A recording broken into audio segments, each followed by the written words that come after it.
So recently here in Canada, we've been having an outrageous heat wave, which is clocked in the highest temperature we've ever had in Canada, which was 47.2 degrees Celsius, something like that. And for my house, I got up to 42.2 degrees.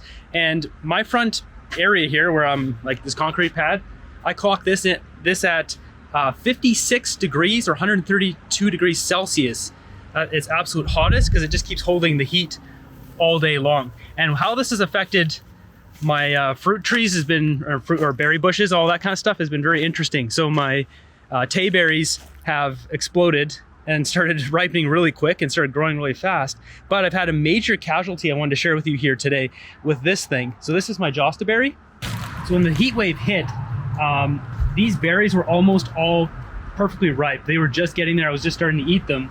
And it's just unreal. The berries have been fermented and cooked on the bush. They're actually cooked.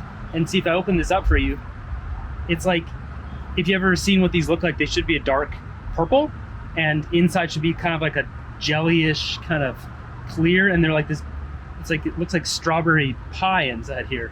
Like, it's just gross. And if you eat these, they're just disgusting. It tastes fermented. It tastes like a pie, but like fermented and disgusting. And my whole bush is ruined. Like, all of this is just junk. I've tried a few of them too. There's like a couple left, like right here. So this is what they should look like when they're perfectly ripe. But then you go to eat these, like this one looks like it's fine. It just tastes bad. Like, it tastes like it's been sitting out in the sun for like 3 weeks. It's just gross. So it's really sad. I've never seen this happen before. I've never even known of this to happen at all. But you know, when you have 45 degrees weather or whatever, 42 degrees, 40, we had 35 to 42 degrees for like a week straight. And this thing was getting water every single day, but it just, you know, it's too hot, and it just actually cooked all the berries. So it's really interesting. Some of my other berries are doing really well, but this whole thing, the Jostaberry, absolutely destroyed. I'll just take you guys in here for a little close look so you can see what I'm looking at here. So you can see the berries here. Pinkish color. It's very bizarre. I guess that's what it looks like when you cook Jostaberries.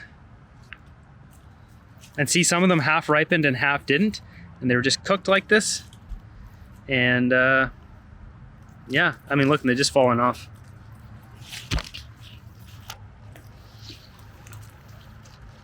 Look at this poor branch, just absolutely loaded. This is a brand new branch. So Jostaberries always fruit on their new growth, and then the next year it fruits on that, and that's what this is. And it's just loaded with these now disgusting berries. Let me know what happened to your garden during this massive heat wave. You live up here on Vancouver Island or in Canada somewhere, and be sure to subscribe. And until next episode, have a great day.